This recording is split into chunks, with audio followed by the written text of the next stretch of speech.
تو انتہائی سزا وہ ہوتی ہے جس میں آدمی دکھے بھی اور بے عزت بھی ہو جائے، کیونکہ اس نے انتہائی بے ادبی کی ہے۔ رب العزت نے حضرت آدم کو تعظیم اور تکریم کا مقام دیا۔ فَقُلْنَا لِلْمَلَائِكَةِ اسْجُدُوا، ہم نے فرشتوں سے کہا کہ آدم کا سجدہ کرو۔ یہ سجدہ احترام کے معنی میں تھا، جیسے ہم قبلے کی طرف منہ کر کے کھڑے ہوتے۔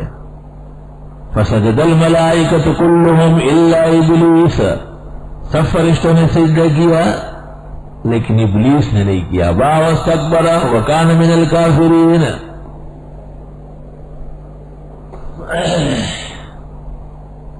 جس وقت اس سے پوچھا گیا تم نے سجدہ کیوں نہیں کیا، آراف پہلا رکوع کا آخر، اذ امرتک، میں نے تمہیں کہا تھا۔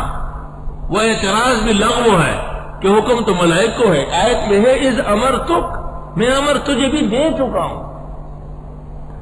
یا تو طبعاً امر شامل تھا، جیسے رجال کو خطاب نساء شامل ہے جب تک مخصوصات میں سے نہ ہو۔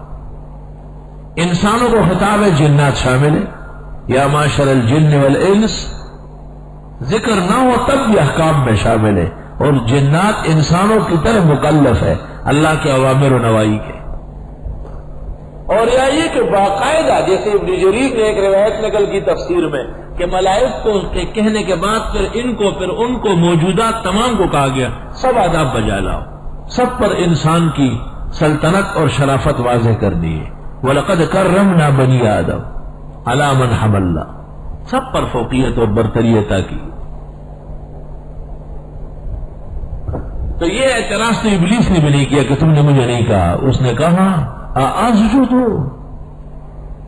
لِمَنْ خَلَقْتَهُ بَشَرًا مِّن طِينٍ، نور اور بشر کا مسئلہ ابلیس نے پیدا کیا ہے۔